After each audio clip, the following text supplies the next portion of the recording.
Mercedes are in a mess right now. They are doing good on track, but they have more controversies going on off track. The team is not happy after being deposed from the top of the podium, and to get back up there, the team has decided to completely change the car. Want to know what Mercedes are going to change and when they are going to bring the changes? Stick around for the rest of the video. Mercedes gained some pace back at Jeddah, a tenth of a second to be exact. But still, they seem to be around a second slower than the Red Bulls. But more than the car, it was the team which was scrutinized at Jeddah. After the Bahrain Grand Prix, Mercedes released a letter of apology to the fans. It was actually a shock and a moment of disbelief for the fan. Later came the criticism. Many felt Toto Wolff has to take the blame himself without passing it on to his team members, while others thought the talking should be done on track and the letter is useless. The apology letter was a side talk at Saudi Arabia as the fans and media focused more on the team's future. Lewis Hamilton was linked to most of the questions as he is yet to sign a new deal with Mercedes. Toto Wolff did promise that Lewis would ink a new deal during the winter break, but that did not happen at all, and it still has not happened.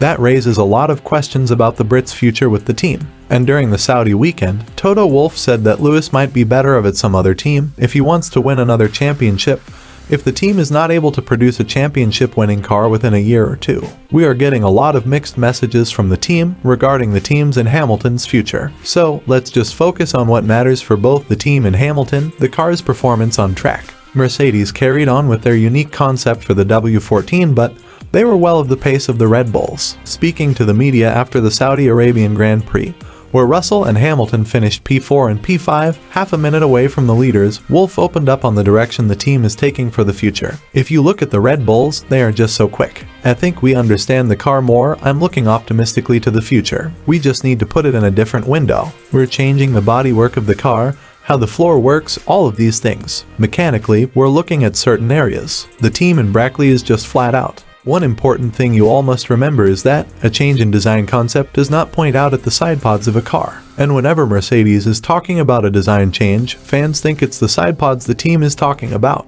The design change Mercedes is talking about consists of the side pods, underfloor, diffuser, and the entire bodywork. Just imagine, Mercedes sticking the side pods from the RB19 directly onto the W14 won't make the car go any faster. Realistically speaking, that would make the W14 go even slower than its current speed. It's because the entire package should work in sync. Changing one part means the entire package should be optimized for that change. This is something Lewis Hamilton has been pointing out for a long time. Hamilton said, "People keep talking about getting the new side pods on the car, but it's not as simple as that. You put the Red Bull side pods on our car and it won't change a thing. It literally won't change a thing. It might even go slower," stressed Hamilton. As I said before, the side pods is one part of the aerodynamic package. If one part is altered, the rest of the package should be altered to the new aero characteristics for the entire package to work perfectly. A perfect example of a design change is the Red Bull RB19. The team bought a new beam wing for Jeddah, and it just worked to perfection. It just made the RB19 a rocket ship at the Jeddah Corniche circuit.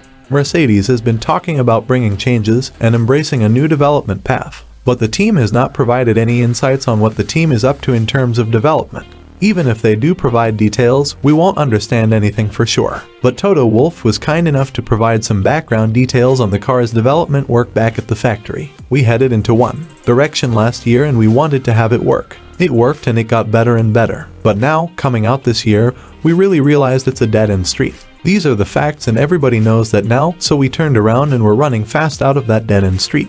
We can see them at the front, they're just far away at the moment. In Formula 1, it's as normal for teams to converge to one superior design, and that has surely happened this season. Many teams have taken inspiration from Red Bull, but the teams doing vice versa are Ferrari and most notably Mercedes. Mercedes has a belief: to win a championship, their car must be unique from others. That's how they were able to dominate the sport for 8 straight years. But in 2023, the team might be shedding off that belief. Toto Wolff has opened up his thoughts on converging to the Red Bull design, and he told that he has no problems with that decision as long as the car is fast. "We have no dogmatism of how the car should look like," explained Wolff. "It just needs to be the quickest possible race car. And if that car looks like a Red Bull or like SpaceX, I don't care. It just needs to be quick. And if it's a Red Bull, we will put a little bull somewhere with a sticker and I'll have no shame if it's quick." Moving towards an entirely different concept is easy said than done. The chassis and the monocoque of a car is designed around the power unit, gearbox, and suspension components. So, changing to a Red Bull style would not be possible without alterations made to the car's chassis and monocoque.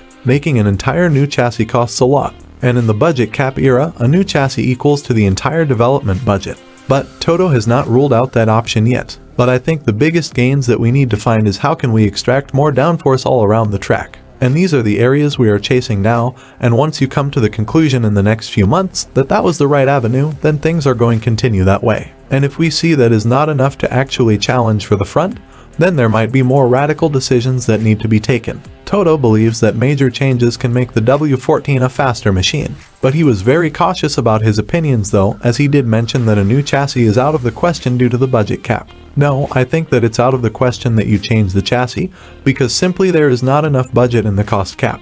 But changing the way the aerodynamics work and bodywork is perfectly within the scope. If we sum up everything we know, it's affirmative that Mercedes have made a fundamental mistake. And it's going to take more than simple fixes, like a wing or side pod change to make the W14 a competitive package. Toto insisted on the development gap the team has to bridge this season is about a 6 to 12 months lag.